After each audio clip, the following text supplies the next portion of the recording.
Like, filters changed the game. Filters make my life horrific. You mean when not, somebody filters a picture of themselves? Yes, or of anybody. Any Instagram picture that you see, I'm like, sweetie, that is filtered. That is not what her hair looks like. Let me show you what that looks like 2 weeks after the fact. A girl came in, she brought in a picture, and she was like, this is what I think I want my hair to look like. And it was not achievable. It was like, bless her heart, it was never gonna happen. One of the girls said, your natural hair color isn't that light. The color that's on your hair already isn't that color. Like, this is not really achievable for you. And she looked her dead in the eyes and she said, but this is me in this picture. Was it an AI modification? Yes. Okay. Yes. It was fake hair on her face. Okay. The level of expectation exponentially increased. The level of possibility stayed the same. You just have to close that gap and educate them as to why. It's my time right now. Yeah, this is my time right now. Welcome to another episode of East Texas Unfiltered. I'm your host, J. Chad Parker. Today we have someone who does more than hair. She's the color expert at Dolce Vita. Many of you know her or you know her work. Beautiful women, luxurious women, wealthy women. They all know who Deidra is. Deidra, thank you for being here. Thank you for having me. This is a different topic from where the podcast has been, but you're so popular, especially with my wife and others, Thank that you. I wanted to have you on the show. Mm-hmm. Hair salons, you normally think people cut hair. You don't cut hair, right? No, I've only ever done color, specialized from the day I started doing hair. I'm assuming you go to cosmetology school and somehow there's a mentorship or you learn, or how do you learn how to do that? So, early on, I used to have my hair done at a Tony and Guy in Dallas. And when you went to that salon, they specialized. You saw somebody for color, you saw somebody for cut. And I knew if that's what I was going to do, I only wanted to do color. And so I went to a specific academy that only taught hair. And we were required to learn both, but when you worked for the company afterwards, you had to specialize. So I knew that's what I wanted to do. And then it just so happens in hair school I was a terrible cutter. Yeah. It's funny you mentioned Tony and Guy. When I was growing up, I remember those bottles in my house. My mother would go to Dallas to get her hair colored. Yeah. And it was somewhere in Dallas, and then she'd come back with these products that said Tony and Guy on them. Yeah, Dallas was the flagship store in the U.S. They were a European-based company, and Dallas was the first store. Park Lane was the salon that everybody got their hair done at. I mean, was that in North Park Mall? Or where? No, so they did have a North Park store, but Park Lane is just sort of in the middle of Highland Park. It's in the middle of the mix. It was I'm trying to think the first big store that everybody went to. And it wasn't in Highland Park Village. No. It's what is that? It's off like Park and almost the tollway. Sherry Lane. Sherry Lane was the street it was on. Yeah. And you had to have some money to open a place on Sherry Lane. And they had big European dollars. And when they came to the U.S., that's where the Moscolo brothers chose to land. Well, let's take you back before we get you back to the Tony and Guy Academy or whatever. Mm-hmm. But where did you grow up? So I grew up in Corpus Christi until I was in 8th grade. And then I went to high school in Rockwall. All right. Your parents, where are your parents from? So my dad is from Corpus Christi, born and raised, and my mother is from a teeny town on the border called Zapata, but in the U.S. All right. And somehow they met each other along the way. And in college, my mom lived in an all-girls like boarding home, and my dad's sister lived there as well, and she introduced her to my dad, and that was that. Do they still live in Corpus Christi? No, my mom and dad are in Dallas. Well, my mother's deceased, but they were in Dallas, and my dad has a lake house here in Tyler, so he's back and forth. All right, so we'll get back to that if that brings us to any connection here with Tyler. But you graduated from high school in Corpus Christi? Rockwall. Rockwall, my bad. I heard you say that. Okay, and do you go to college? So I did. I went to North Texas. And when you went there, did you go there to major in something that may lead to you running a hair salon later? No. I was a business major.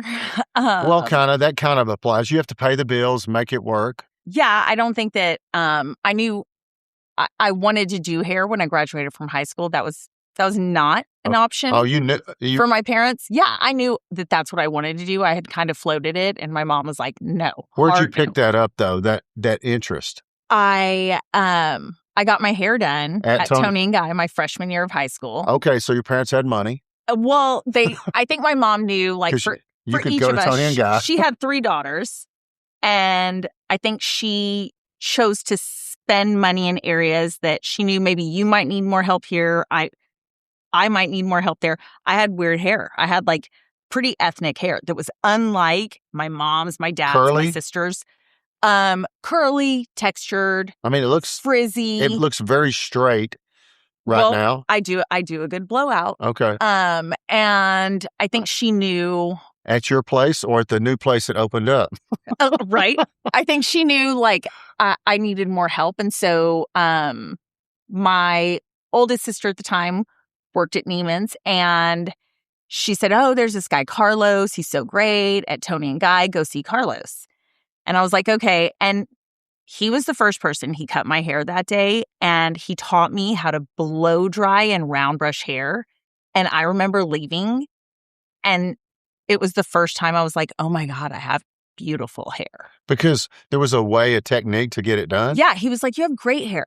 I know you think that you have great. Difficult hair. I mean, your hair is not easy. You're never going to be able to wash and go, but you have hair that you can do anything with. You're just going to have to fix it in a way that other people don't. And he taught me how. And the care that he gave me was so kind. But the feeling that I had when I left just changed my world. I knew that's what I wanted to do. So, I mean, it's like a light went off, or there was optimism or hope, for how you could look. And For a young girl, I felt pretty, and I felt like, oh my gosh, like this hair that I thought was so different from anybody else's, all of a sudden it's like, oh, maybe I have something really great that I always saw as like a bad gene that I got. Like, how come my sisters don't have this? Nobody in my family has this weird hair. They just had to find it, and it looks like they found it, right? Yeah, and nobody at the time was blowing out hair. Like, flat irons were just starting to become a thing. The things that you got burnt with? Yeah, those paddles. Yeah. But Carlos was amazing. He was great. And then later on, a year later, was like, you should do some highlights. And I was like, that's it. The world is my oyster. I've gotten expensive. Let's do it all. And so you did highlights, or you had them done to yourself? Yes, I had them done. And I loved the lady, Marianne, who took care of me. I was this young kid getting some really expensive services done that other people didn't. But my mom knew I needed a little bit of extra help. She was supportive of that. Yeah, she knew each of us had some strong suits, and we each had some things that we were gonna have to work around. And my mom never sugarcoated any of it. But you needed to know where you were going to spend more time and energy, and where you could chill out, where you were really, really strong. And she was great at letting us know those things. And I think that's what I do with my clients. And she saw that you needed, I don't know if self-esteem is the right word, but confidence, something. She knew that I didn't know how to fix my hair in a way that looked polished and really good. And she didn't. She had naturally straight hair, as did my sisters. So she sought out a professional who could help me. Well, I mean, that ended up being a real gift for you, but at the same time, something she didn't want you to do. She actually fueled the fire that made it happen. Yeah. It came back to bite her later on. But, I mean, I really can't comment on men's hair, but for women's hair, there is an aspect of beauty and self-esteem that takes them to the salon, wouldn't you say? The way they want to look. Yeah. I mean, I think that there's an age for women that we're trying to maximize what we're working with. And then there's an That's age. a good way to put it. There's an age What are we working with where you here? get older and you're trying to minimize the loss of what you used to have. Like thickness of hair? Thickness, color, volume, texture as we get older.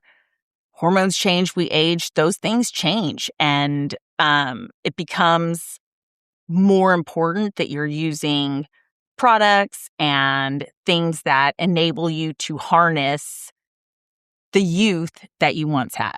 That's a far cry from, I think about the old days, my grandmother going to a beauty salon and, sitting under a hairdryer. Yeah. Right. And then coming out with this old lady, haircut. What sets? That everybody had. The curls that didn't move. Right. I mean, everybody, that was the haircut for the over 60 crowd. Yeah.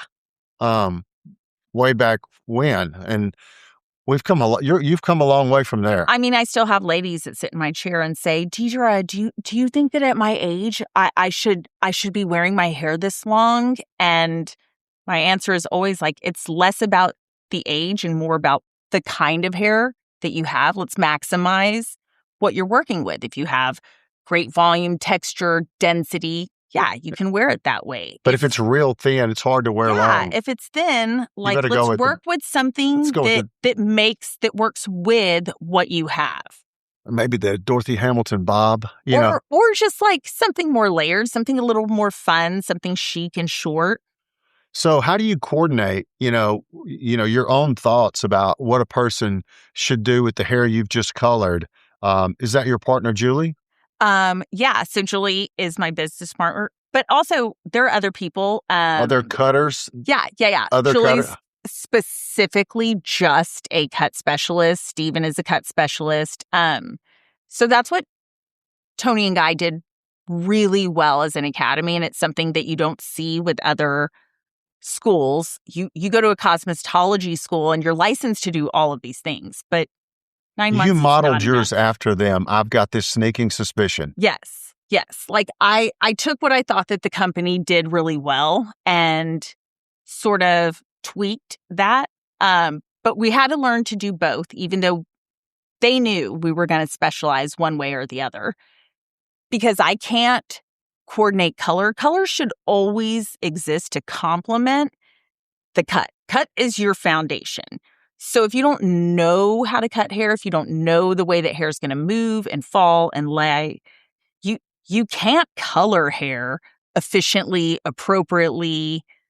So we always, if somebody comes in... Do they come to you before or after the cut? So they'll come to me before, but if they're changing a style, if we're tweaking something, I will pull in the stylist and say, hey, let's talk about this. And they'll let me understand what they're going to be doing. And then I tailor the color to that. I mean, people think of color initially as, well, I need to hide my gray hair, but it's so far beyond that, isn't it? Yeah. I mean, I think that,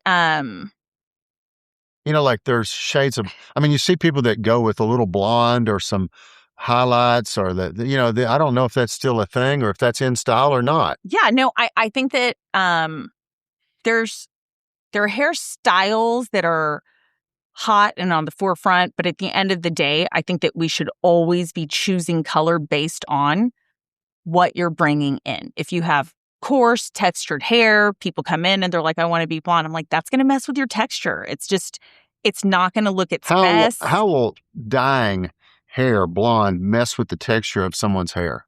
It can definitely, the lighter we go, the more that your hair is going to absorb color. Darker hair tends to look shinier, healthier, smoother. It's because dark hair reflects light. Light hair, super blonde hair absorbs. So it's really, really difficult to see. Is it dehydrating or is it overhydrating? It can be dehydrating when done poorly, but because I've seen some bad blonde hair that looks frizzy and dried out, and sometimes that's because the texture of hair that they already had to work with, you probably never should have been highlighting that hair, and sometimes it's because they used a product that was not the best product, and sometimes it's because their hair was just simply overprocessed. All right. And so I mean, I don't know, do people come? I know you've got regular customers, of Mhm. course, regulars that come on a frequency of once a week, once a month. How often?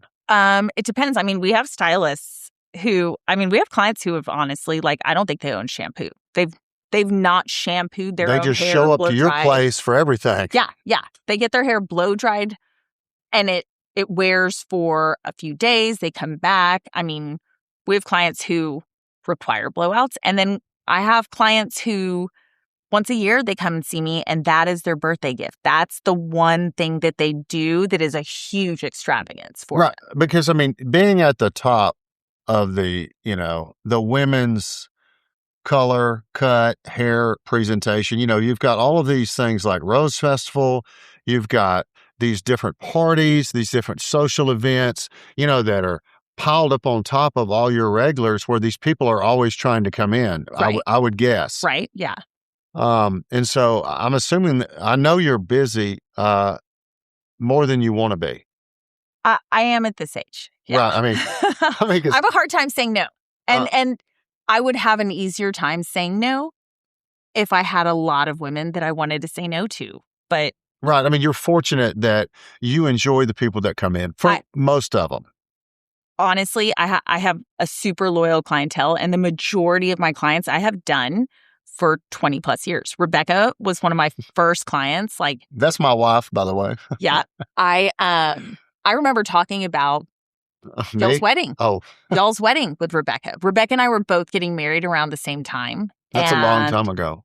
I mean, a long time. Like, those people are very near and dear, and the majority of my clients have been with me and taking care of me for years. And it's like breaking up with a friendship. It's really hard for me to understand that I'm about to be 46 and physically I cannot do what I've done forever. And I'm my own Yeah. boss. I'm in charge of it. I know. I don't want to say no because you I own the love salon these with your people. partner. Yeah, like, right? I love these women. I can't imagine a world where any of them I'm not seeing on a regular basis.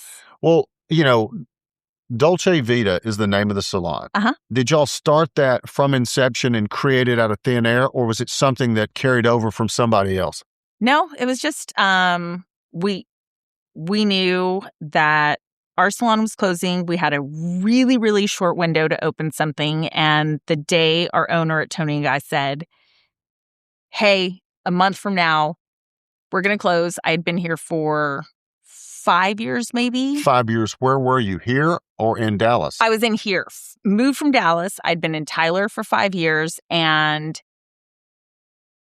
the kind of hair I thought I was going to be doing, I wasn't doing when I got here. Where were you? Where was that store? It was in the mall. Okay, I Tony do and Guy. remember. I was working remember. at a Tony and Guy. We were at the mall, and my idea of working for this company was Sherry Lane. I was going to be working at this flagship. That's not the flagship clientele store. running through the mall, Well, at the time, right? Tony and Guy, outside of Sherry Lane, all of their salons were open in a mall because that was a new concept. It did not age the way that they thought it was going to. Here? Anywhere. Okay. But when I moved to Tyler, Yeah. to me, I was like, wow, this isn't what I saw for myself. And my parents were already not happy. And I just felt like it was a step in the wrong direction. All right, we got to set this up. Your mom, was very smart. She, college graduate, valedictorian, dedicated for her daughters to all go to college and find a business successful track, right? I mean, my mom went back to school with 4 kids and got 2 master's degrees. All right. So here is Deidra falling short of graduating from college at North Texas by 17 credits. Yeah. And saying, hey, I told y'all when I was in high school, I'm going to do hair. I mean, it didn't go quite like that. Okay, how did it go? I was dating Worth, and back then? Yeah, I had started dating him. I was 23, and where did you meet him? Worth went to Rockwall High School. He graduated. He went to Baylor. He was playing golf, and was figuring out. That's right. He did play golf for Baylor. I Yeah, forgot that. Yeah. And after Baylor, he was playing on tours and going pro. Trying to, that's a tough, it's a tough He had some life. sponsors. He was trying to figure out what he was going to do. I was in a standstill. I was not moving ahead. I was like year 6 of college. My parents were very, very upset, doing everything possible to just get me to the what were you finish doing line. with yourself? I mean, a whole lot of nothing. Starting over, hoping that semester would go better, not finishing, was doing a lot of partying. I was being 23 in Dallas. I was living like a big life of bars and going out and being young. And any hair? No. Were you doing any hair? No. In that period of time, that 6-year college plan you were on? No, not at all. And Worth just asked me one day, like really early on into dating, he was like, well, we're going to get married. And I was like, no, I'm not allowed. Like, my parents do not think I'm mature enough for that. And he was like, well, what do you want to do? And I said hair. And he was like, well, then let's figure that out. And I was like, my parents aren't going to pay for that. They paid for 6 years of college, my apartment, my car. And he was like, you're an adult, Deidra. Like, let's figure out. So what move did you make? So I applied to the academy, and I found out they'd give me a little scholarship money because of my age, and I had interviewed well. And you looked the part, maybe? I mean, I think that they were used to most girls coming in and they were doing hair because they had to. They didn't have other options. It was a short program, but at the time, the academy was really expensive. The price difference from that school versus others was significant. And I knew if I was going to do that, I wanted to do it in a way that was big. I wanted to do well. I was coming into it a little older. And they said, well, you can take out a loan for the rest. And did you do that? I mean, I had never had a credit card. I had never paid a bill on my own in my life. And I was like, yeah, okay, let's do that. So what's going on with mom and dad at this moment where you're out here contemplating taking a loan, getting a scholarship, going to do hair at an academy? So they were really upset. And for me to do this, I knew I was going to have to move back home. They were saying, they were making it as difficult as possible. We're not paying for this. We're not paying for your apartment. We're not paying for anything. And Worth and I had a conversation, and he said, it's a short period of time, move home. And that was a negotiating for these two to just let me live in my bedroom. No kids are at home. They have like a 4-bedroom house. I'm like, can I just come back to my high school room? That they did not want that for me, but I was so sure. And Worth just was like, I want to marry you. We just got to get you to a finish line. Any finish line, whatever can get you there, let's do it. And so they acquiesced, and the sweet man that I'm married to today knew, like, my follow through, where I was at that place in my life. I didn't trust that I could finish things anymore. I'd had such a tough time finishing school, and I'd struggled. He knew you would do well in that academy. He drove me every single day. Every single day, picked me up, drove me to school, dropped me off, didn't leave me a car so I couldn't leave, and would pick me up from school so that I could get there on time and I could finish. How long did that take? 9 months. Okay, so you've did you stay at home the whole time, or did you get out with him or somebody else? I stayed at home the whole time, and then probably in the 7th or 8th month of me being in school, Worth and I got engaged. And at this point, we had maybe been dating or together for 10 months, 11 months, like... Not that long. No, Worth went to Baylor. He was on that quick Baptist plan of getting married. Yeah. He was like, we're gonna get this thing done. The Baptist plan goes like this. I got me a college degree, now I got to get me a wife. Yep. Right? Yep.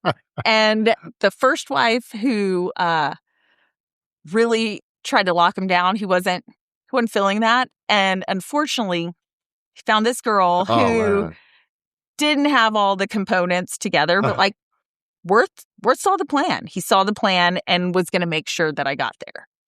All right. So you guys, I got to mention my daughter, Kate. when you say, would I want her to move back home? The answer would be no. Yeah. Right? I mean, at 24, I mean, you know, Kate, my daughter. Kate and I have had a lot of talks. I mean, she's high maintenance. She is, you know.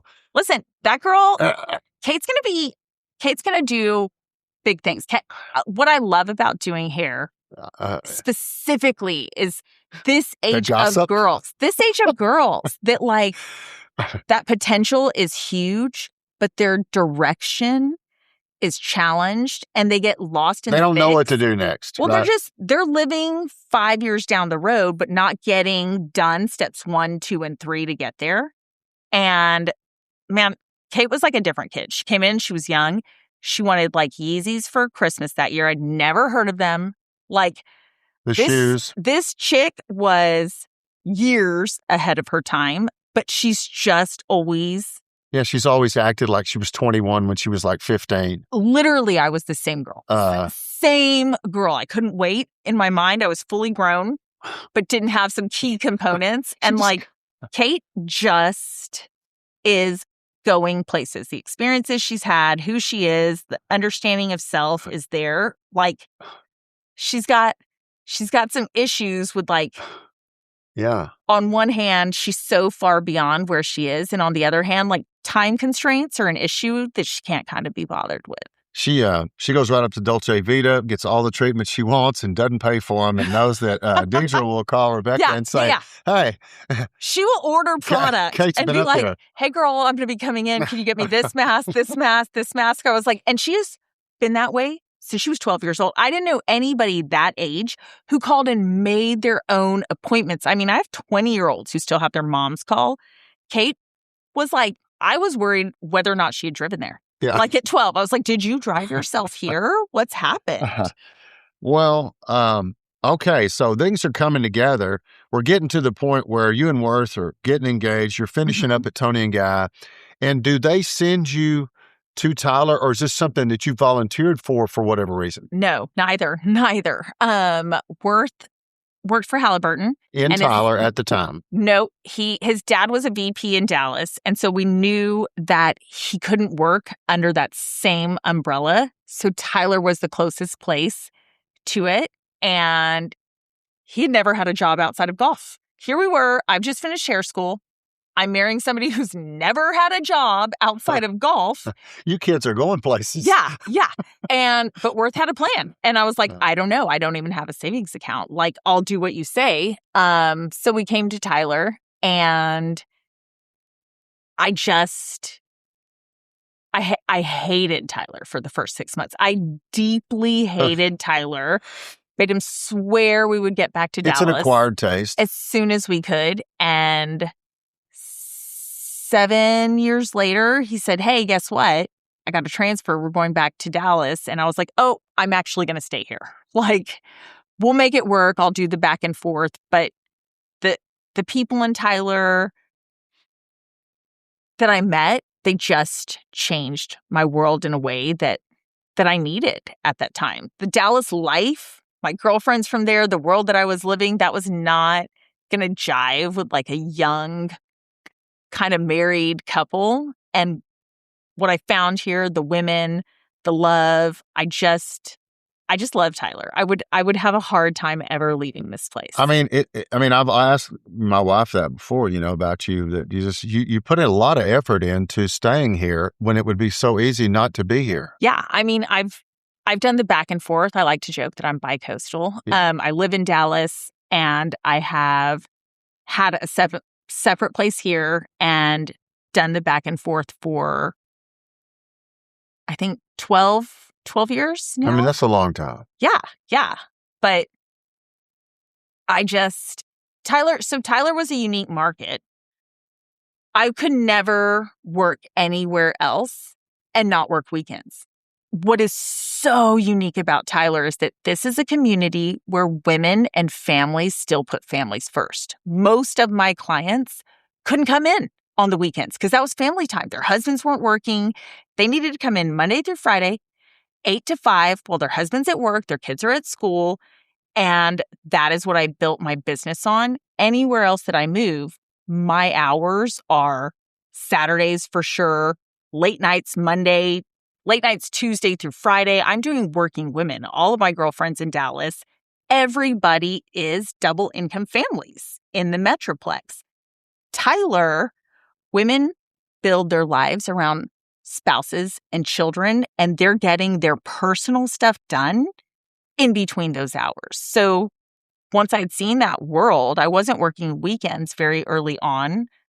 I feel like I see my husband more in this business model than I ever would doing hair in Dallas. So if I ever left Tyler, it would not be to do hair. I would be done with that game. Yeah, I figured so. Well, the idea, you heard Tony and Guy was closing down in the mall, and I'm assuming you'd met Julie at this point? Yeah, so Julie and I worked together at Tony and Guy. We worked with Steven, who was from New York and had moved back to Tyler, and he came in to the mix at the salon. There was a girl, Julie, a girl, Lindsay, that worked with us, and I think our owner said we're closing in like 4 weeks. And so what do you think when you hear that? I had already thought, like, I knew at that point I'd been in Tyler for 5 years, and I knew, like, I could do this better. Because you have all the customers that are coming just for you. Well, so the owner of the salon and I, like, the way that company is built is like you have your top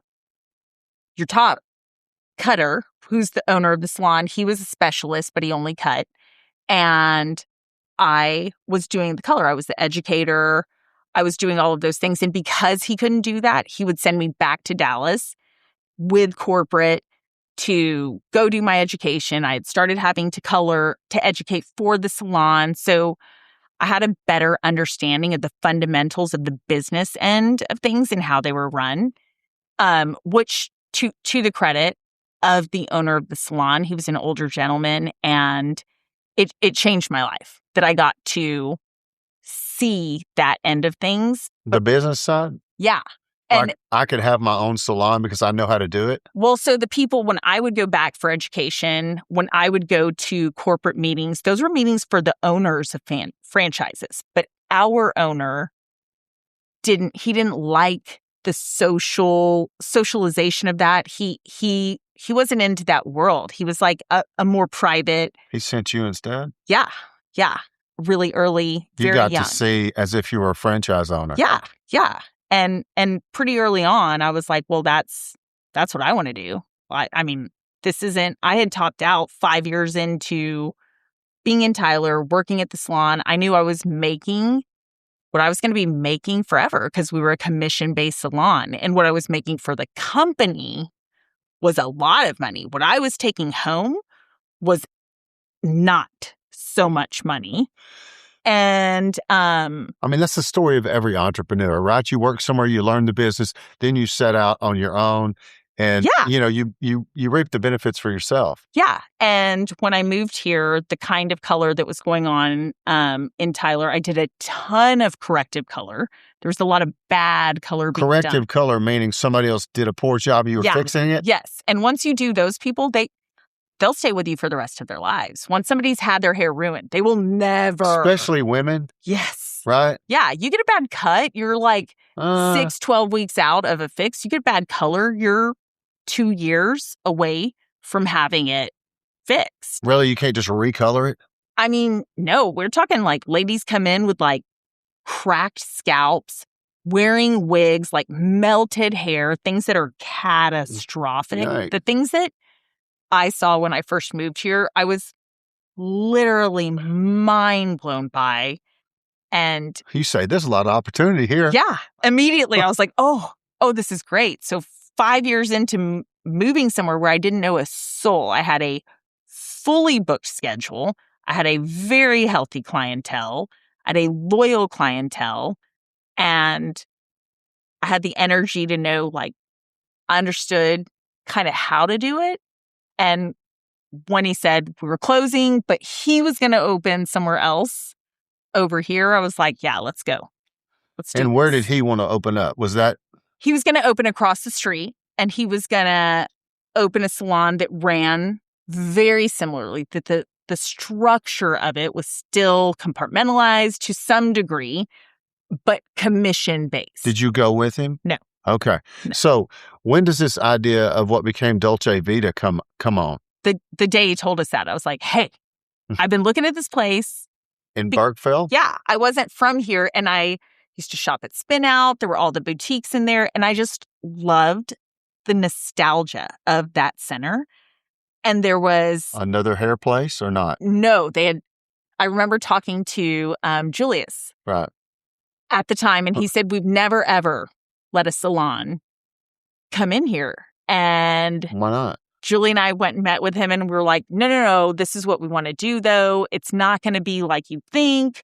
We're not trying to this is not like a chop shop. It's going to be like high end. We're going to do, Supercuts. yeah, we're going to do a more specific clientele. This is going to work. This is going to work This with the is boutique. Bergfeld Center's clientele. Yeah, Right. I was like, the people who shop here are and who live we in take this care of. in Yes. this older Tyler. Yes, and I love the neighborhood. Azalea District. I loved all things about that.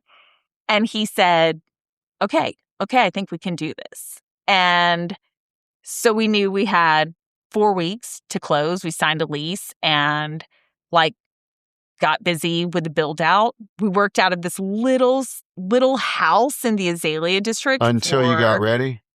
I think we hired somebody. We knew the build out was going to take maybe 3 months. So we needed to be somewhere for 2 months in between while the salon was being finished. You still had to make money. Yeah. And the women, your clients, still wanted to come. Well, and the one thing we knew was the owner of the salon, the toning guy in Tyler, it was a real heartache. He had been done dirty. He had run the salon for 10 years, and the company was saying, we're not going to renew your ability to own a franchise. We're changing directions. And this was his future. And so he was scrambling also, but he was scrambling in a way that he wanted to continue this format.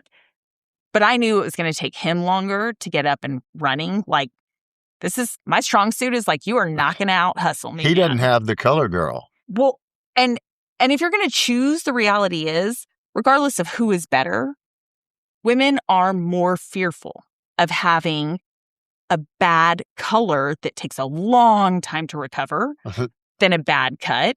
And so the race was on, and I knew I was going to do something with Julie moving forward where we wanted people to make money. We didn't want to be in the situation we were in. Julie was the manager at the salon. She had a very healthy clientele, but neither of us were making any money. And we wanted to create a world where people essentially ran their own business, and we wanted to only work with people that were workhorses. We wanted to work with people that were hungry, that wanted a good lifestyle, and that wanted to do hair at a high level. Would they just rent a chair or rent a spot kind of thing? Yes. That's what you hear about, Yeah, except you would control, though, the quality of the person that you allowed to rent. Well, and also, unlike other rental salons, I'm a reasonably controlling person, so we don't allow the people that work in the salon to choose the color lines or the product lines that they carry or use. We control that, we order that. So we sort of run like a commission-based salon where we provide all of the goods that you're going to use, and we provide the retail that you're going to use, and then you take care of your clients. But the one thing that I knew at that point was that hairstylists are cheap, and they're not financially savvy, and you cannot trust somebody who is running their own business to use good product. Yeah, that's what I'm about to say. And even though skill is important, I would say half of the end result of really great color, half of it is using really, really great product. And the other half is skill. And we use a really expensive, really great color line, and we've changed over the years to always be ahead of what everybody else is using. So, and that's smart because you've controlled the things that could really go outside your control. Yeah. Right? Yeah. I mean, Yeah. if you control the products, you've got a certain level of consistency and quality that will come to you to the color chair. Yes. And the one thing we all know in the service world now is like, nobody wants to work. I also wanted to create an environment where like each of our clients that were coming in, you had to earn that client and earn their business every single time they sat in your chair because they saw the level of work that was being done to the left and right of you. And if you got lazy and you weren't taking care of them, they already knew what products everybody was using. It was very easy to switch if you did not consistently earn that business back. Like I wanted to provide a salon that service was at the forefront of the business. Do you ever have people that don't have a cutter with you, but come to you exclusively for color? Yeah, I do. I mean, is people that who are super loyal to is that- whoever's cutting their hair? Yes, absolutely. Yeah, I mean, I wonder because, like I would think that some people have their favorites, maybe if they'd been there a long time, but the color person's not as good where that cutter is. Yeah. And then Deidra's over here, my designated color girl. Everybody's trying to get their hair colored. Absolutely. But all day, every day, like, I'm going to steal you. I'm going to steal you from that person. I can guarantee you, I can put you in the chair of somebody that can do what they're doing for you better.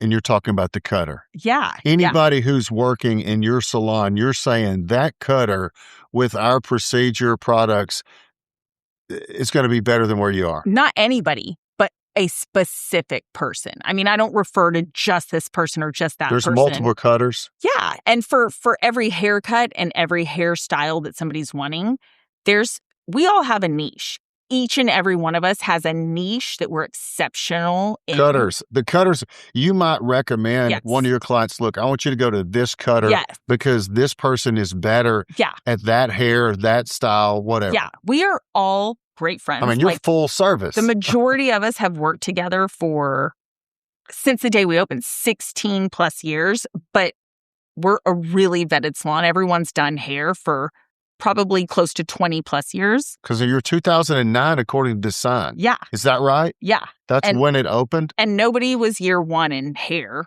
when we opened. Right. But the people that we opened with, they are still there. And then we've added, but we're never looking to hire. So if we bring you in, it's because you're exceptional in a way that fits a niche that we need.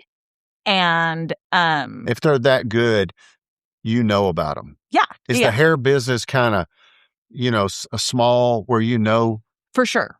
Sure. around Tyler, specifically the city, there's only so many hair places, salons, you kind of know who's where? Yeah, I think Tyler has a lot of hair people that are like names and they charge a lot of money. And when I moved here, there were a lot of people that like, oh, I go to so-and-so, I go to so-and-so. It was because they charged whatever, but like the hair world changed with balayage, with the pandemic. There are all these young girls that charge a lot of money. They're not great. They're charging that because they're going to see you one time. They're never going to see you again. And they're going to maximize what they charge you for. And that's their value. Like, The history of Tyler on the hair salon, I remember as a kid, Fenton's. I don't know if you've ever heard of yeah, that. Yeah. Mr. Fenton, and there was a bunch of chairs in there, right? I mean, it was kind of like an old Tyler. I've heard of it. I've never been, No, but I know. I've heard. Because it was probably closed by then. And I think pretty reasonably iconic for me to have heard of. I mean, just, that was kind of the big place where Mhm. people went. And I just think of that, going there and how much it's changed from the way that was. I mean, I don't know. I guess they colored back then, did they? I'm sure. I mean, I just think that, How long has color really been a thing? I mean, I before know perms, before the 80s, before perms, but, in the 80s, perms were big business. And what people were paying for perms in the 80s, that was, so I do color, but really color is referred to as chemical. Like perms, color straighteners, all of those things fall into that category. And in the 80s, perms were such big business. When people think back, people were paying $200+ for a perm. back then that was. Yes, that was a ton of money, man. That was a ton of money. And Yeah. it's sustained for a decade. But things are... Nobody wants a perm anymore, do they? I mean, in the 23 years I've done hair, I have done one perm total. Total. We don't do it in the salon. It's not something that I would recommend. I mean, the technology behind it, the perms you would get today, whether in a salon or at home, are the exact same perms and the solution and the chemical makeup that you were buying back then, because there's no money in it. So nobody's dumped money into improving the technology behind that. Well, what about hot haircuts and styles today? I mean, I'm assuming they change over time, but I mean, what's hot right now? I mean, has my wife got the latest, or is she, still in the 80s? No, definitely not. I think Rebecca's, I think what's hot and what's in is what works with what you have. And I think that trends come and go. Classic, beautiful, high-end, chic hair is healthy, polished, shiny, good hair. And for everybody, something different. That look is going to last a lifetime. But I remember somebody saying the number one distinguishing factor of youth for women when it pertains to men, what men see on women as youth, is shine in hair. And it kind of like blew my mind. But when you see a lady with just really dehydrated, dry blonde hair, you're like, woof. Yeah. It's just like, oh, man, that looks rough. It looks rough. Get a makeover, girl. Yes. It's do you have conditioner? Right. I mean, that seems like that would be a simple fix. Yeah. I think in East Texas, blonde is big. Everybody can't have blonde. Just because this looks good on this model, it's not for you. I think that is something that I really, really, listen, all day, every day, I do hair that sits in my chair that is not what I would choose at the end of the day. Have you had women just be determined to go blonde and you thought, no, that's not really what you should do? Yeah. I mean, I will say, I'm different. There are lots of hair people out there that will say, I would never do that. I don't want my name on that. I don't want my name on that and people thinking I do that. Listen, I do things that I don't like every day. At the end of the day, who is to say that my taste is better than yours? What I care most about is that when you leave, you have the hair that you like. I will let you know I wouldn't do it. I'm going to take pause. I'm going to give you the reasons why. But if that's how you feel good, that matters more to me. I do give a lot of direction. I give a lot of suggestion. I let you know why we shouldn't do it. But if that is your jam, my job is to give you what you want and to do it in the healthiest, safest, best way possible. And so I try to hit that mark. I mean, I can see you. You're a communicator and you do have a lot of energy and enthusiasm. So I can see why your sessions take so long.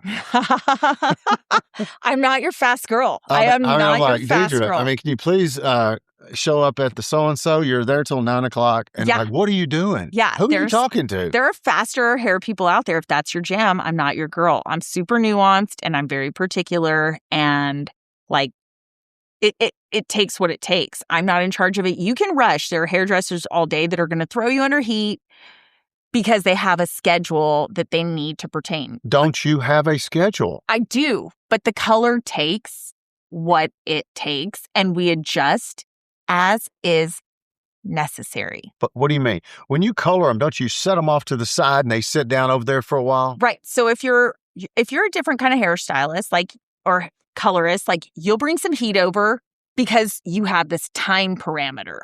I have done the majority of my clients long enough that I know whose hair takes longer to process, whose hair is going to take longer to foil, whose hair is going to take longer to maybe we have to tone, the things that we do, and that's factored in. And the pricing is to some degree factored around it, but what it takes to be done well and to my standard is what it takes.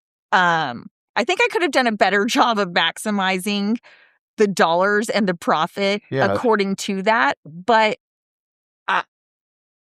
I care more about meeting my standard and their standard of excellence than I do the money. But if you are looking for a quick in, quick out chick, I am not your girl. Everybody has a niche. My niche is healthy, blonde hair that I'm going to do. Are you mostly blonde? I do a lot of blondes. I do a lot of coppers. Okay. I do a lot of color correction. But I can assure you if there's one... Brunettes don't come in? I do.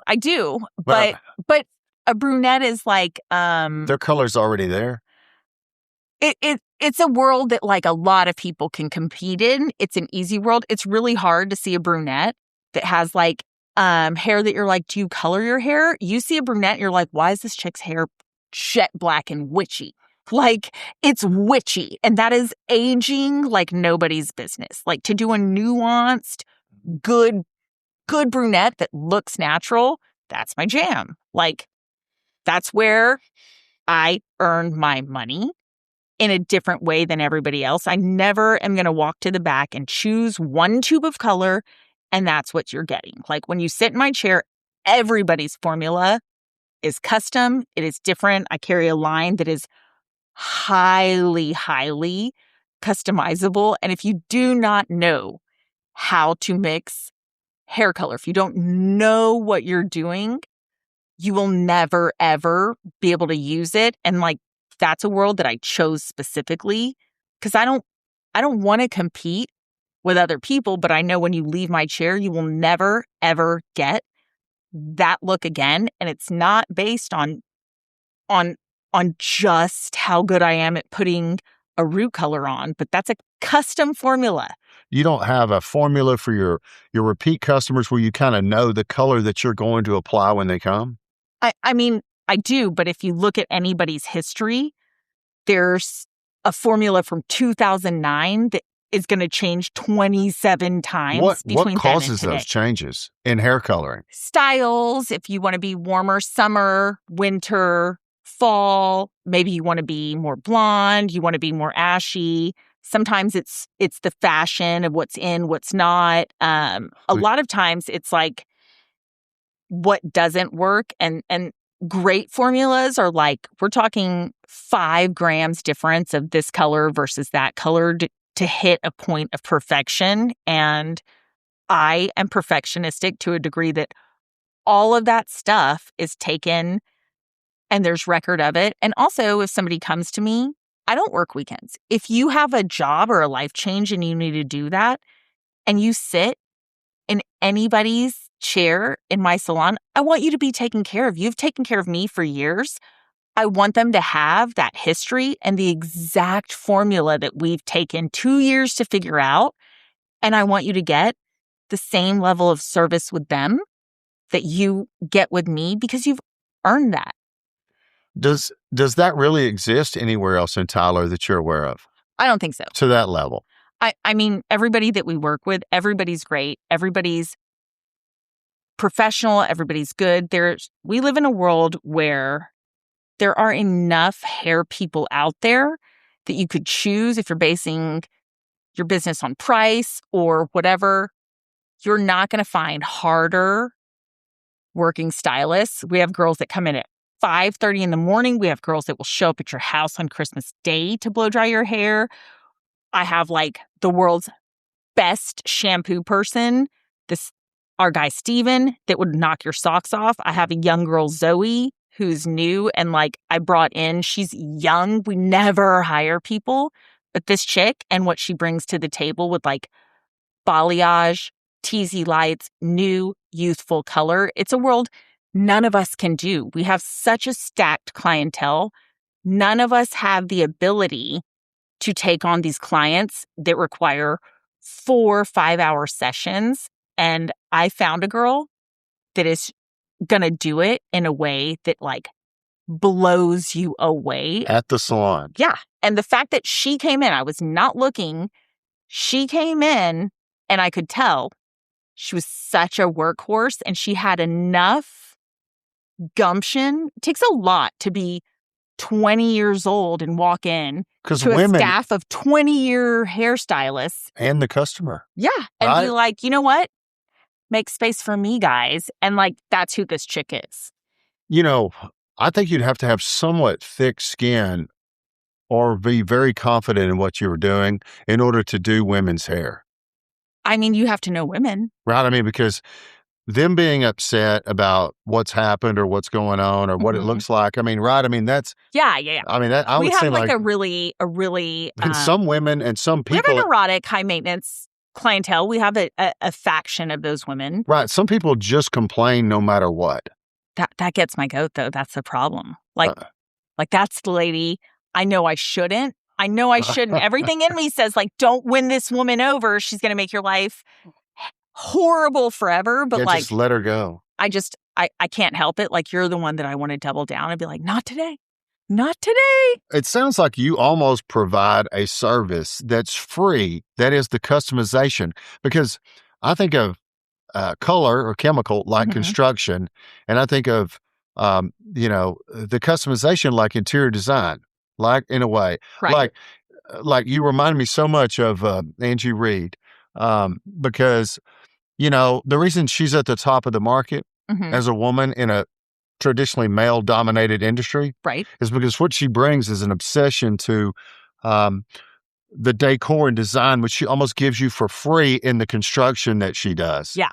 And I don't know if you know her or have heard of her. I've heard of Angie for sure. Angie's she's very strong-willed. Yeah. She's very, she's got her opinions, how things should be.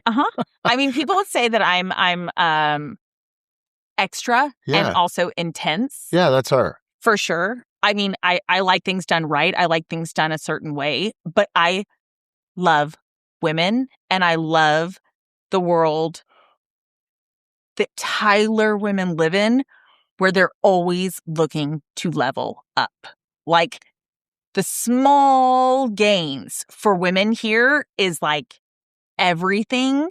That's who I am to my core. And I always think there's a smarter, better way to do something. And it's who I am to my core. Well, from 2009 till 2026, I mean, how do you judge the progress, and the evolution of Dolce Vita to this point in Tyler, of this market? I mean, I think for me, when we're talking in terms of value, it's relationships. It's relationships. It's history with the same people. It's But you have to have talent in order to have those relationships. yeah, for sure. But I mean, I think that there are people who choose to open salons and they are profit-based, financial-based. If I wanted to do that, I'd be running a commission-based salon. I wanted to build relationships and I wanted to do something at a level that we could all be proud of. And I have girls that make a lot more money than other girls. Like, You mean at Dolce Vita? yeah. Inside Yes. the salon. Like there is a discrepancy. You are your own business. And if you want to raise, go out and get you some girls. You're going to earn it. If you want to make less and you want to work less, that's up to you. I'm not going to manage people. I provide like a bar of excellence. And then you're going to earn what you're willing to work for. And it is not the same for everybody. Is that volume? Is that just number of clients coming Not through? necessarily. Sometimes it's quality. Sometimes it's pricing. It's years of experience. But for everybody inside of the salon, the business that they've crafted and developed is different. And I think that is what we've provided a world for, while maintaining a level of consistency in service that is required and always doubling down. Like, I love when we bring in a young girl. If we brought in Zoe, she's beautiful, she's young, she's hungry, she's talented. All these old dogs double down. Everybody works harder because there's this new girl, this shiny new object. And she's going to be working hard. Oh yeah, she's hustling, man. And everybody levels up. It's like it's easy to get to a place where like you lay back and you're like, "Oh, I've done my time.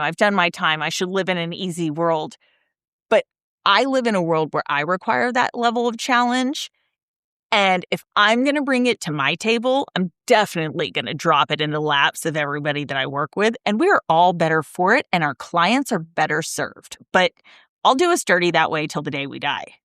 I mean, do you have people, because this sounds like a very intimidating place. No, we're family. I know. I mean, as far as if I was a woman on the street or I'm a woman who'd never been there and I decided, I want to go in here and I want to, have my hair done and colored in a way that I've never had my hair done and colored. I mean, can people just walk in or call and make an appointment and come in? How does that work with somebody like you? Absolutely. Like, I've never, ever been in a place where I said, like, oh, I'm not taking new clients. I mean, because some people get there, don't they? Yes, they do. I love, because we always have somebody new, there's always somebody to feed. And I will always have clients that are changing in their place of life. And to me, it is a courtesy and a sign of trust that if I can't take care of you in the time frame which works for you, they will go to one of the girls. Yes. They will go to one of the girls that works for me, and they know that I'm okay with it, and they know that person is going to take great care of them, and they have a formula that works for them. And then the relationship you two have, you let her give you something new and change in the way that she's willing to open your doors. Sometimes you just want that new car scent. It's not about something I'm not doing, but certainly I have clients who want something that is not my jam. And after one or two times, and I know I'm not hitting the nail on the head, that I'll say, you know what? Why don't you try Megan? Why don't you try this girl? Have you had some role in training these other girls on color, or they come with their own knowledge?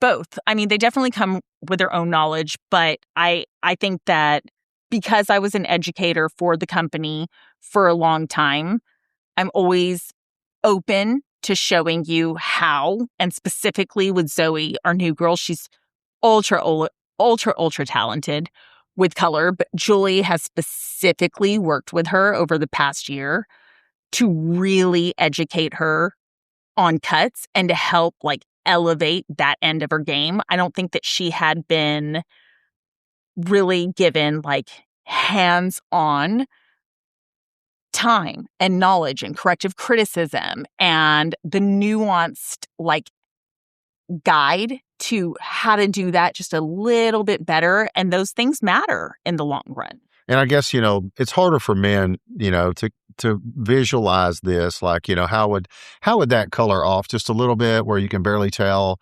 matter to men are the pickiest of clients. Men are the pickiest of right. I mean, I've never been able to be a client, so I mean, I dread. Do they color too? They do. Or I mean, men cut. do color, but men that have cuts in our salon, they are wildly picky. I mean, they're not going to a barber shop. So they're in that salon for a reason. They want something different and elevated, and they are super particular about what they want. What's the percentage of men that would come in there versus women? Oh, I would say for Julie, Julie probably does, I mean, at least a 50-50 mix. She may do more men's hair than women. Julie is, and Steven has been with us for a long time. I would say both of those two, they do men's haircuts, fancy hair, fashion forward hair, difficult hair, super styled guys' hair at a higher level than I think you're going to find anywhere else in Tyler. I never thought of Dolce Vita as that. I guess I was so hyper focused on you because of Rebecca, and that's all I ever thought of it is a color, Yeah, no, I'd love to take all the credit. No, I think that we have a team of people that everybody is truly, truly phenomenal. I don't think that any one person is stronger than the other, but everybody is ridiculously strong in their niche. And it is so hyper particular that truly, I think if you're somebody that can't get taken care of in that salon, you're not going to get taken care of anyway. It sounds like everybody is so, conscientious, detail oriented, that it just kind of elevates everybody else. It doesn't allow for somebody to kind of slip. I mean, That's the intention. I think that because of the business that we run, we're not, when somebody leaves, if they get a bad service, it's, I didn't like Dolce Vita Salon. The reality is, if they get a bad service, they didn't like their service from me, from Megan, from Catherine, from Julie, Steven, Autumn, whomever it is. But it's all of our names on the line. So, like, you are expected to toe the line. And if there's a bad review, you've trashed all of the people that you work with and everything that we've worked for and earned for 16, almost 17 years. And we are actually great friends with each other outside of there. We've worked together for almost 2 decades, all of us. There's a lot of, like, we're a well-oiled machine, but also, like, we're pretty brutal with each other. We're real honest. If somebody's not doing what they need to do, if somebody's, like, dropping the ball, like, we hold each other accountable. Everybody's mature and adult. We police each other. But the reality is, like, everybody that works there, their level of requirement and necessity and expertise is, like, really high. If you are not that person, you're just, we're not for you. And that's okay. That's okay. But we're a specific fit. Okay. Here is the doorway into beautification. Yeah. You've talked about what goes on in there. You've also told me off camera before that you also, and I think people can understand from the way you talk, your enthusiasm, your knowledge, that you want to help primarily women, because that's who gets colored, in other ways. Yeah. And you mentioned the business 903 Essentials, kind of a med spa, longevity. I don't know what you want to call it. Shout out Janice. Yes. Because, I mean, she's right next door. Yeah. I mean, I'm 46. I think that as I've gotten older, my clientele has gotten older. And we're all trying to do our best out here. We're all trying to age gracefully, age well. But certainly science has changed. And I think that your hair is only going to look as good as your body is. I'm a wild advocate for, like, mental health. I'm a huge counseling junkie. I've done it for 20 years. Every single one of my clients knows. I speak very openly and honestly about it. Like, I don't understand a world that you go to a gym 5-6 times a week and you can't go to a counselor once a month, once every 2 weeks. You want to look good on the outside, but, like, you're just not right on the inside. People are, they're shy. They're not as forthcoming with the way they really feel. Yeah. I mean, I'm a hot mess. I throw it all out there. All of my clients know that. I'm very open and honest about who I am. I'm an evolution in process, but also I think that, doing hair changed the world for me. I lived in a world where I was highly personally judgmental, and I thought everything that I did, there was so much shame behind it. And then you started talking to all your clients. Yes. And I did so because I wanted to tell on myself, because I was like, oh my gosh, punish me. And then they told you about themselves. And all I received was grace. Yeah. And it changed my life. And I don't struggle with judgment, and I don't struggle with getting judgment. I don't struggle from giving judgment. But what I have seen in this unique place that changed my life was just an exceptional amount of love and kindness and knowledge from women who had been married longer, who had businesses. A lot of my clients own their own businesses. And the sharing of information and the power that is behind that will change your world. And I live to tell people what I'm doing. The things that I'm doing with my face, putting in my body, like taking whatever. I like to say, if they make it, I take it. I'll try anything once, and then let's see if it works. But if it does, I'm definitely out there sharing it. And Janice was a longtime client. She opened 903 Essentials. A huge portion of our business is taken care of by her, and she provides exceptional service. And Janice is the same way. She didn't have to work. She was at home for a while, but she went back to school. She got her nurse practitioner license, and She is super passionate about what she does, and she does it at a level that is bar none. And so we work together very, very closely. When you think about the beauty chair, you think about the gossip you must hear. Mm-hmm. Tyler is a brutal town. It always has been. Wild. I mean, and I say that having lived here my entire life, Mm-hmm. at times having been the object of discussions and Right. gossip, right? I mean, I've heard some things. sure. I mean, you know how it feels, you know how it is, Mm-hmm. but I do think what it does, and along the lines of what you've said, is it makes you feel for people who are going through things, because that loving side of Tyler, there's that rough side of Tyler. Yeah. Right? I mean, let's not sugarcoat that Tyler, if you're down, if something's going wrong, Mm-hmm. a lot of people are going to know about it.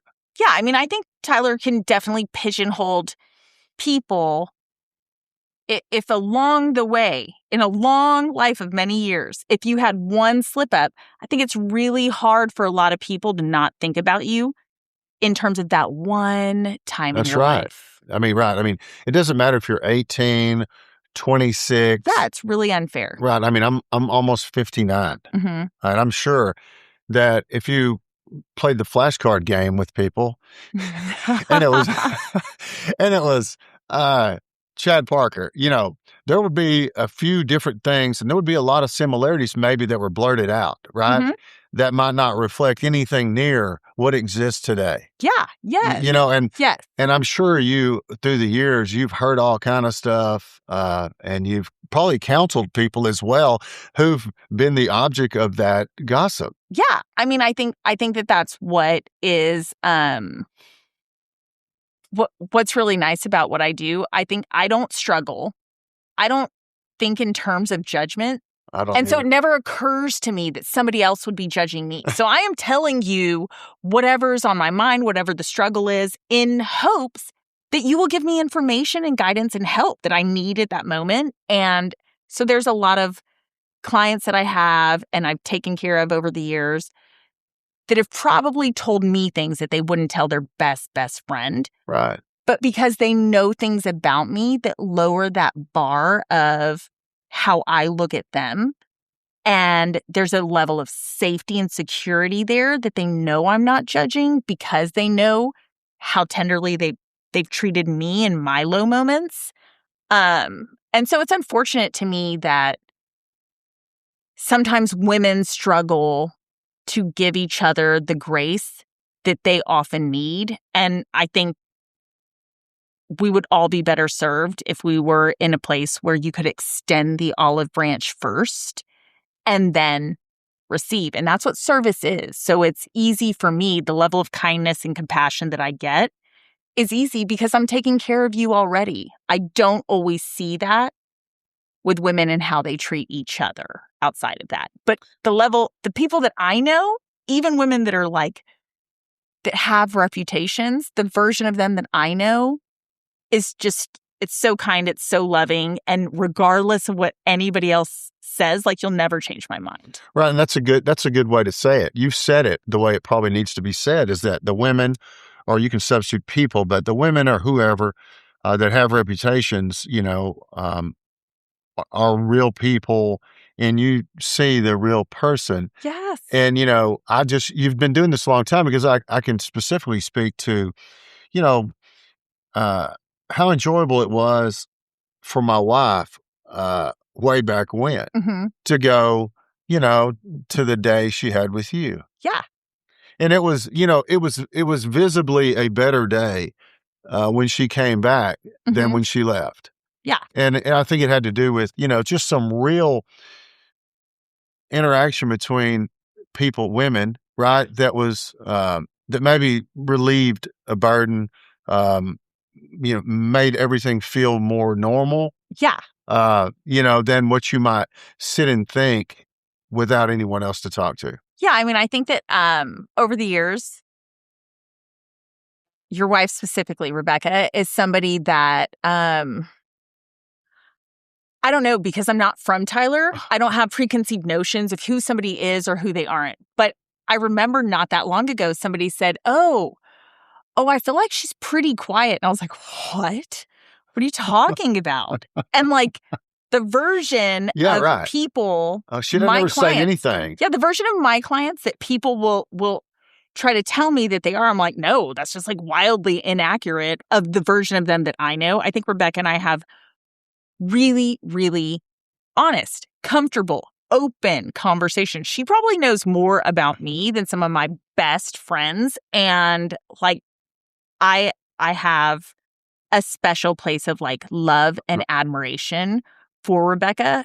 But I think that a lot of the women that I do, because they've been judged unfairly or pigeonholed because of something that happened or didn't happen or whatever, they may be a specific person that you're going to have to go 90% of the way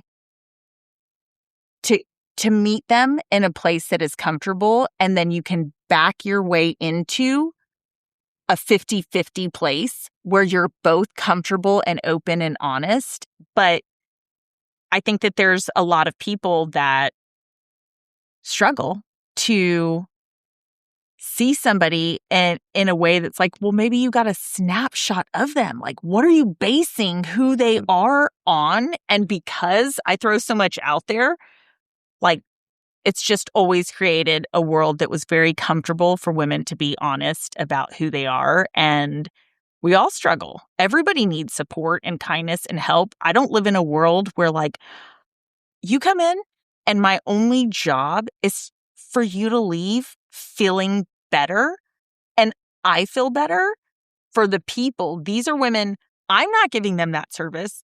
They are often taking care of me on this side of the chair when I'm like, oh, let's not talk about you today. I've got some shit to discuss. I need you to help me. And they've always taken care of me. I mean, you almost provide a service within a service. I mean, you're kind of a counselor, a friend, a confidant, as well as, Deidra, the color girl, right? Yeah. I mean, I have I have really, really great relationships with the ladies that I've taken care of over the years, but certainly I have like special people along the way that there's a different level of connection, and Rebecca is one of those people. That's true in everything. I mean, there's a lot of people that you come across that you generally like or whatever, but then there's a subset of people who somehow there's a chemistry or connection, that you just feel more connected, or I do. Yeah. And that's not a very large group of people for me, but I know exactly what you're saying.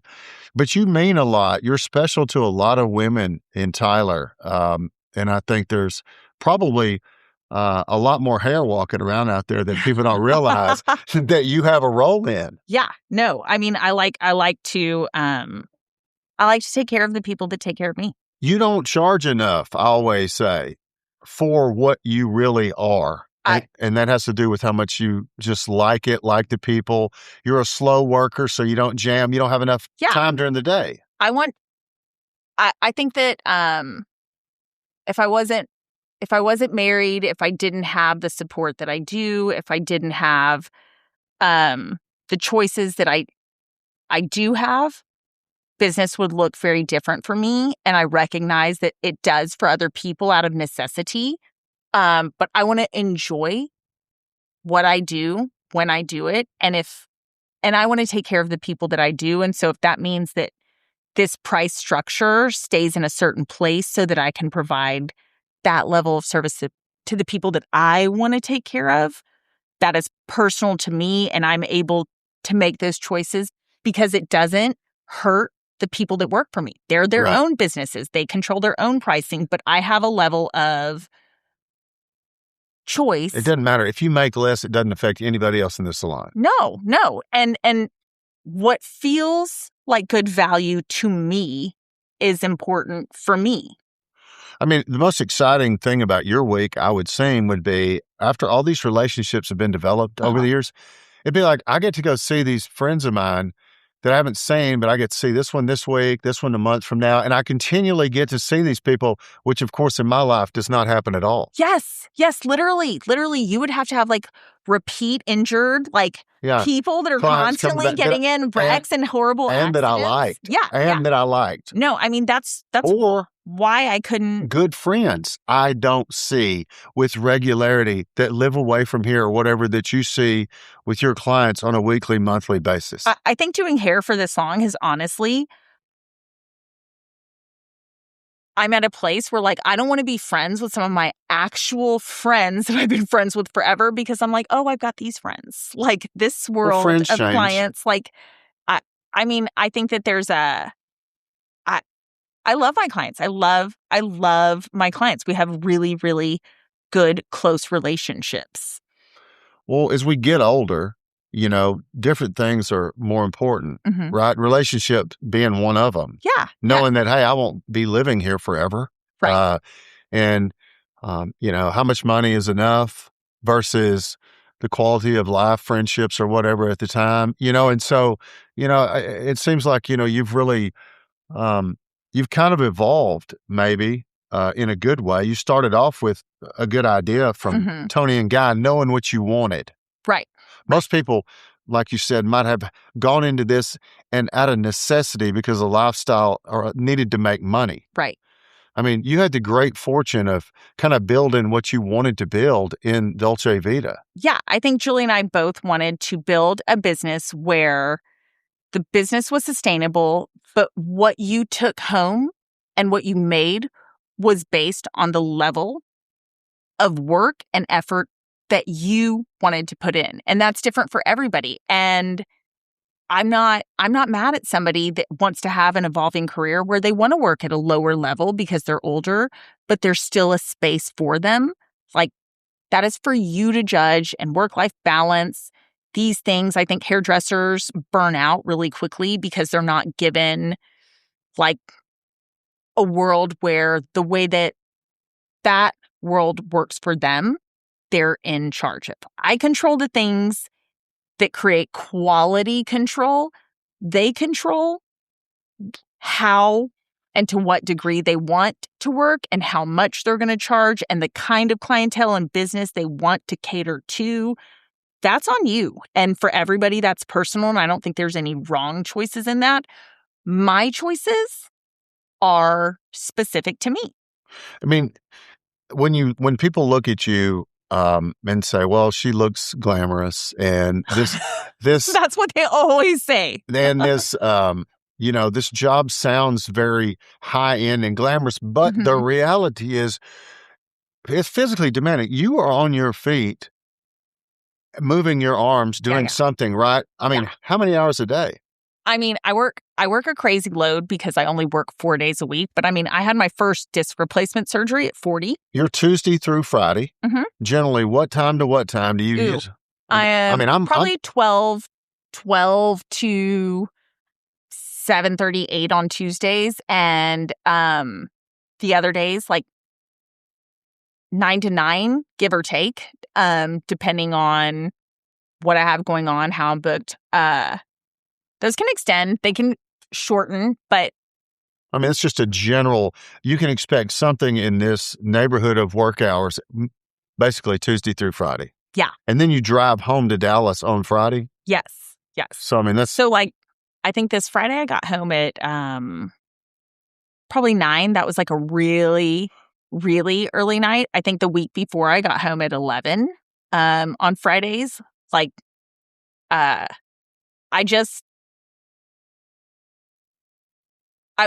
I struggled to say no to the people that I want to see. I want to see my girlfriend. And if she needs to come in and it's going to be late, I want to see my girlfriend. I want to catch up. I know what we talked about last time. Like, I am a more is better person. I could get addicted to literally anything. I'm putting myself in worse shoes. I'm putting you in Rebecca's shoes. And I'm saying, hey, man, I want to see you more than that. Or, hey, that's a small window Friday night to Tuesday morning. Yeah. Right. It's like, especially if financially we don't have to do this. Right. So what is it, do you think, that binds you to that salon, even this long? I mean, The people?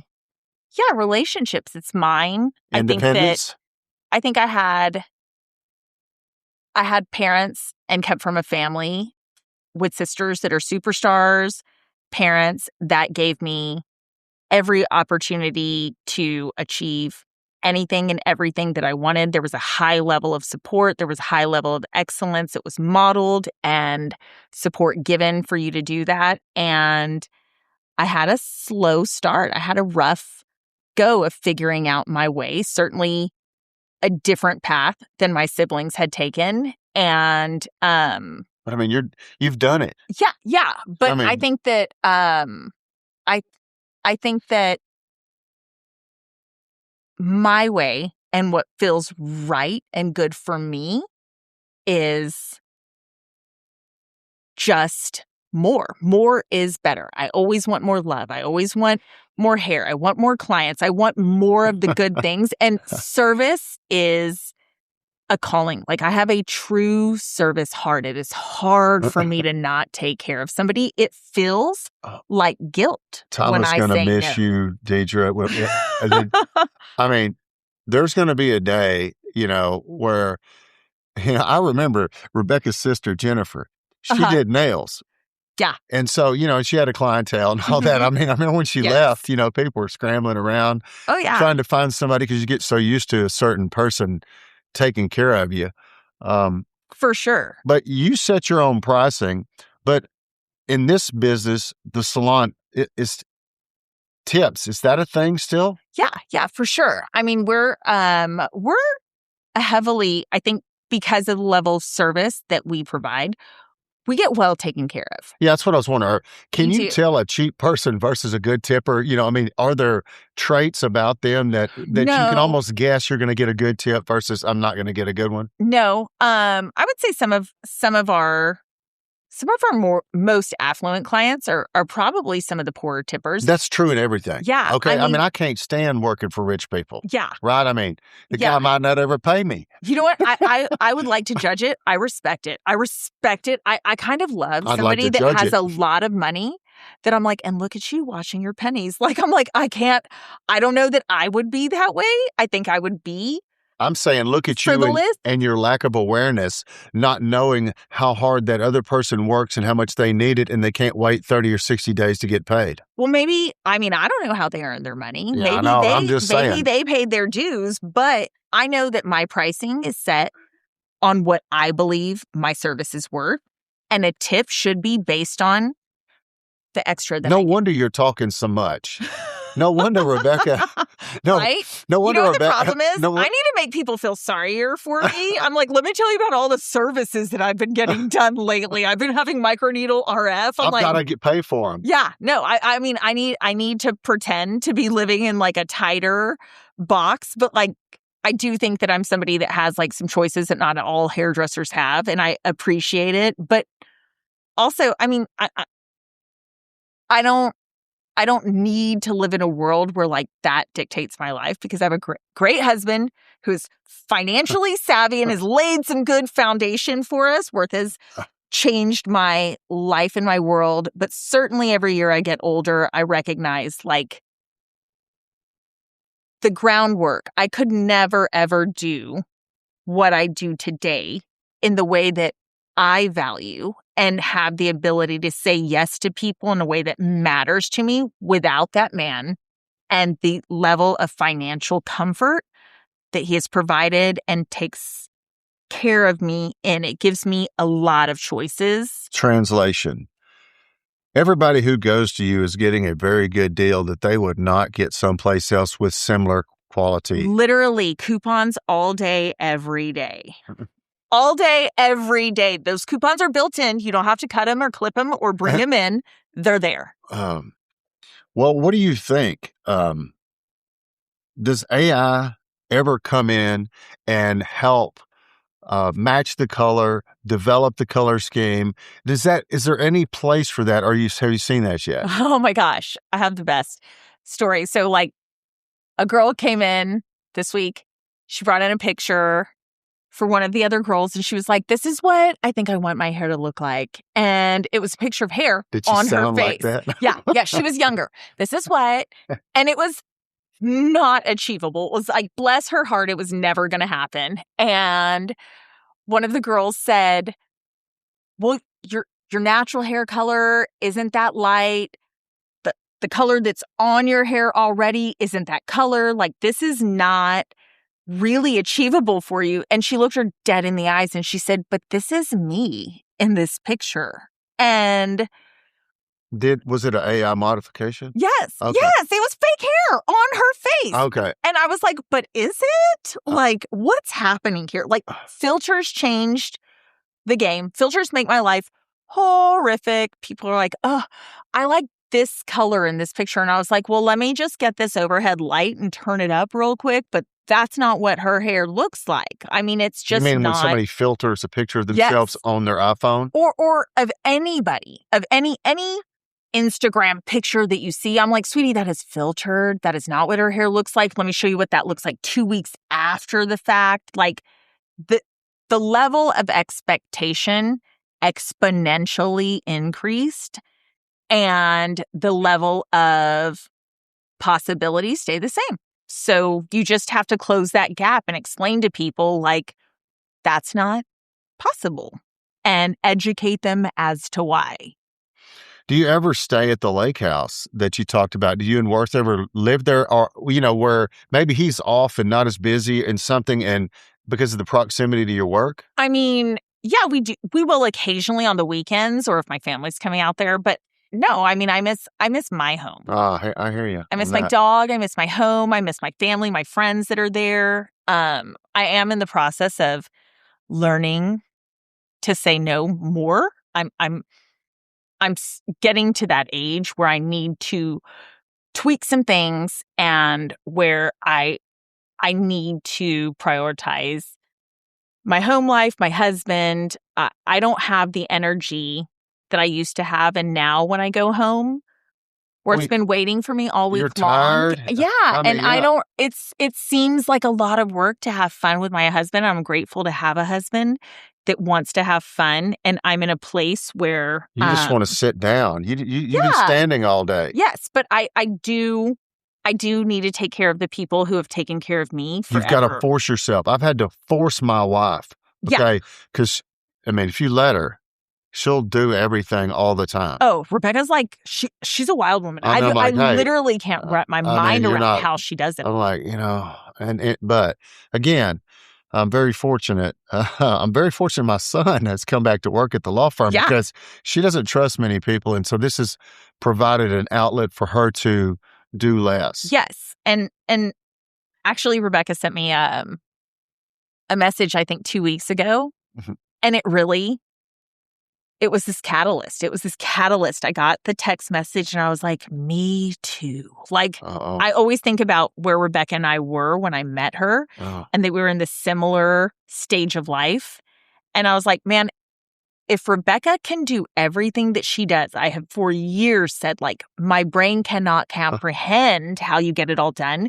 If she's saying she needs to do less, I was like, me too, girl. And last night, I got a message from my husband that was like about saying no, learning how to say no. Worth is very kind that he understands that's a struggle for me and there's guilt behind it. But he's in a different place where his expectations and requirements of me saying no are different. And I think that helps me get to a place of like better health.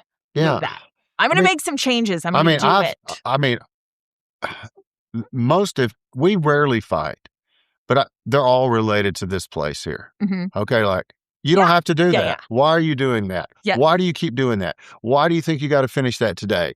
That'll be here tomorrow. It's like, but it's when you're married to somebody that long, you come to understand that's just the way they're wired. Well, and I think, and getting them unwired is tough. We talked about the fact that Rebecca and I probably come from similar family histories where. Yeah, you sound like you need to slow down.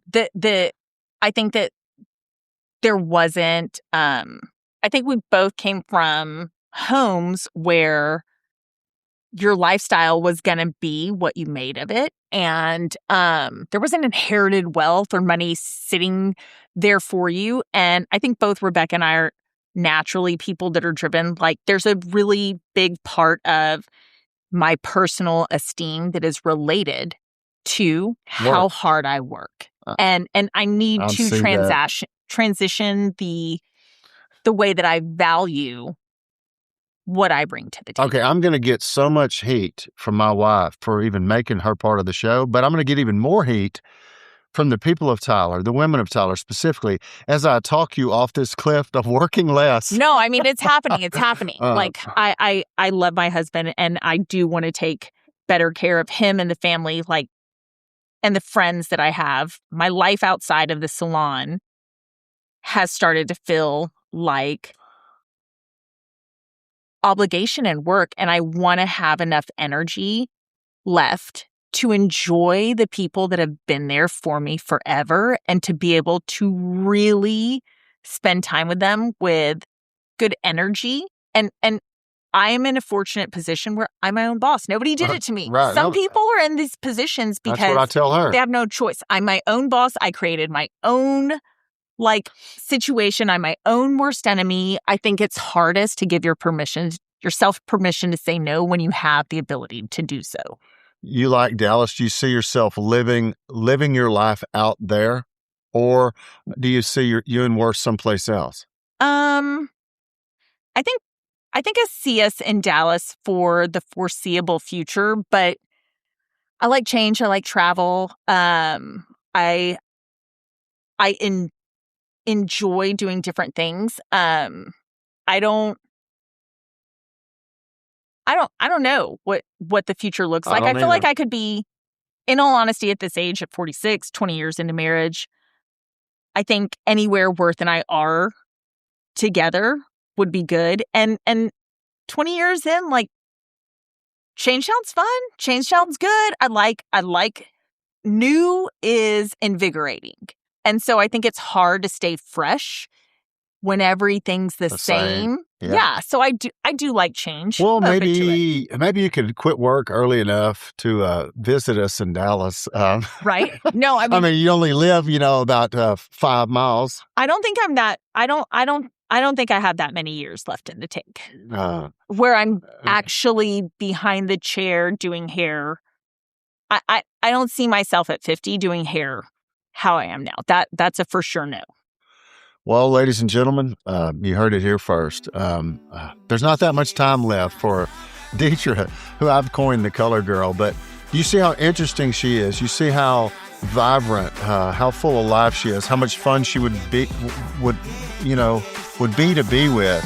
And so I understand why my wife goes, and understand why so many in Tyler love you. And I thank you for being on the show, Deidra. Thank you. Oh, thank you for having me. It was a pleasure.